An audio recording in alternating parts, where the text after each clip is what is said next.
We have another major development coming out of Abuja, and this one is serious on every level.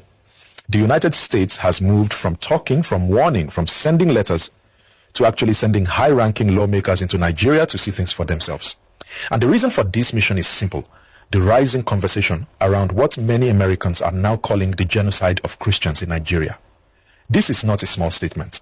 This is not a casual visit. This is a step that tells the world that Washington is no longer depending on reports alone. They want evidence with their own eyes. They want answers directly from Nigerian officials.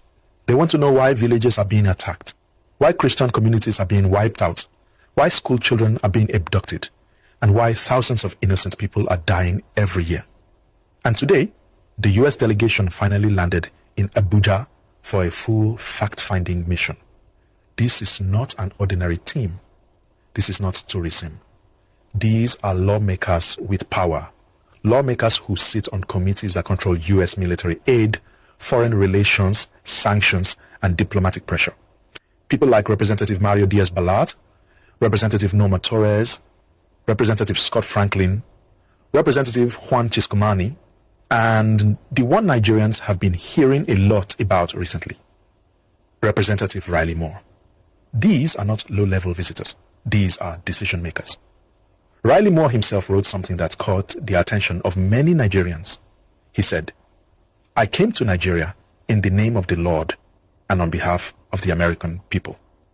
That kind of statement is not normal diplomatic language. That kind of statement tells you that he sees this as a moral and spiritual mission, not just a political assignment. He believes something very wrong is happening here, and he believes America has a responsibility to intervene. And then Nigeria's National Security Advisor Nuhu Ribadu confirms that he hosted them in Abuja today. According to his update, the meeting was focused on counterterrorism, regional stability, and the rising attacks on Christian communities. He also said the delegation came after earlier engagements they already had in Washington, meaning this is not the first conversation. This is a follow-up to something big. Now let's look at the timing. Why is the US suddenly showing this level of interest in Nigeria's security situation? Why is this happening now? Because the insecurity in Nigeria has reached the level the world can no longer ignore. School abductions, church massacres, village burnings, farmers killed on their own land, pastors kidnapped, entire communities pushed out of their homes. Reports from Amnesty, Open Doors, and other organizations have been painting a dark picture for years. And in the last few months, US lawmakers have been openly saying something frightening, that Nigeria is possibly the most dangerous country in the world to be a Christian. Some even say more Christians are killed in Nigeria every year than in every other country combined. If that is not alarming, I don't know what is. The US House Appropriations Committee has also been raising these issues aggressively. They said they want a full investigation, and they want to see whether US military aid is being used properly. They want to know whether Nigeria is doing enough to protect its citizens, and they want to see if extremist groups are gaining more ground. Today's visit proves that the pressure is increasing. Let's talk about what this means politically. This visit is bipartisan. Republicans and Democrats together, that means both sides of the US political system agree that something serious is happening in Nigeria. This is not about elections in America. This is not about party rivalry. This is a united concern. Secondly, America does not send lawmakers to a country unless they are preparing for a major report. And that report will influence foreign aid, military support, sanctions, visa restrictions, diplomatic policies, intelligence sharing. This is exactly how large international pressure begins. Now let us look at the Nigerian angle. The government has consistently rejected the word genocide. They say what is happening is terrorism, banditry, ethnic clashes, and criminal activities. They say Muslims and Christians are both victims.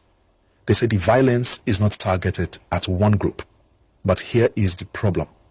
When the killings begin to follow a particular pattern, when communities that share the same belief are attacked repeatedly, when churches are burned, pastors killed, and school children abducted, when perpetrators are rarely arrested or prosecuted, when the killings keep increasing, the international community begins to suspect that something deeper is going on. And that is why America has come in person. When you look at this visit, one thing becomes clear. The United States is no longer treating the situation in Nigeria as ordinary insecurity. The fact that members of Congress traveled all the way to Nigeria themselves shows that Washington wants first-hand information, not second-hand reports. Nothing in this visit suggests any political outcome in America. The focus here is on Nigeria, on the killings, and on whether the Nigerian government is truly doing enough to protect Christians and vulnerable communities. For months, U.S. lawmakers have been raising questions, demanding answers, and asking why the violence keeps increasing. Now they have decided to come and see things directly. It tells you the concern is serious. It tells you the pressure is rising. And it tells you that the world is watching Nigeria more closely than ever before. And now, lawmakers are collecting evidence to decide the next step.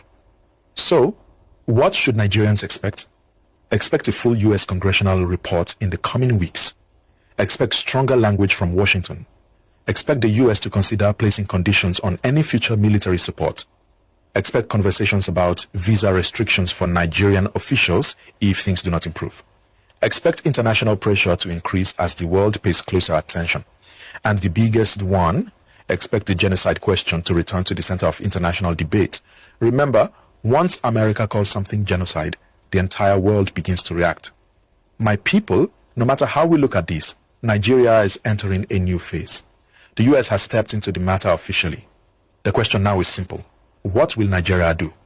Will the government show evidence that things are improving? Will they intensify operations in the affected areas? Will they address the international community with transparency? Or will the situation continue to escalate? These next few months will reveal everything. As always, we will keep watching, we will keep reporting, and we will keep breaking it down clearly for everyone to understand.